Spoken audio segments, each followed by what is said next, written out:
Iran ട്രംപിനെ തടവിലാക്കി. Iran മുട്ടുമടക്കി എന്ന് Trump.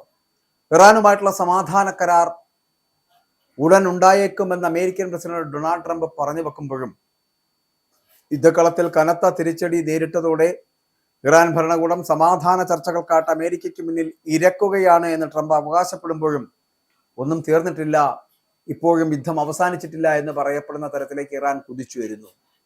Hormuz കടലിടുക്കിന്റെ നിയന്ത്രണം അടക്കം അമേരിക്കൻ സൈന്യം ഏറ്റെടുത്തു എന്നുള്ള അമേരിക്കൻ അവകാശവാദം ഉയരുമ്പോൾ ഇറാൻ മുട്ടുമടക്കുന്നുവോ എന്നൊരു ചോദ്യം കൂടി ഉയരുന്നുണ്ട്. ലോകത്തെ എണ്ണ വിതരണത്തിന്റെ 1/5 കടന്നു പോകുന്ന തന്ത്രപ്രധാനമായിട്ടുള്ള ഹോർമുസ് കടലിടുക്കിന്റെ നിയന്ത്രണം ഇതിനകം തന്നെ അമേരിക്കൻ സൈന്യം ഏറ്റെടുത്തു എന്ന് ട്രംപ് അവകാശവാദം ഉന്നയിക്കുന്നുണ്ട്. ഇറാന്റെ ഉപരോധത്തെ തുടർന്ന് ആഗോള വിപണിയിൽ എണ്ണവില റെക്കോർഡ് വേഗത്തിൽ കുതിച്ചുയരുന്നതിനിടെയാണ് ട്രംപിന്റെ ഈ പ്രസ്താവന വരുന്നത്. ഹോർമുസ് കടലിടുക്കിനെ സ്ട്രൈറ്റ് ഓഫ് ട്രംപ് എന്ന് വിശേഷിപ്പിച്ച ട്രംപ് മേഖലയിൽ തങ്ങളുടെ ആധിപത്യം ഉറപ്പിച്ചു എന്ന് വ്യക്തമാക്കുകയാണ്. എന്നാൽ ഇറാനെ വിശ്വസിക്കുവാൻ കൊള്ളില്ല എന്നും കരാറിലെത്തിയില്ലെങ്കിൽ സൈനിക നടപടി അനിവാര്യമാകുമെന്നും ട്രംപ് പറയുന്നുണ്ട്. മാത്രമല്ല, ചർച്ചകൾ നടക്കുന്നുണ്ടെങ്കിലും ഇറാൻ വഴങ്ങിയില്ല എങ്കിൽ ആ രാജ്യം വലിയ വില നൽകേണ്ടി വരുമെന്നാണ് വൈറ്റ് ഹൗസിന്റെ മുന്നറിയിപ്പ്.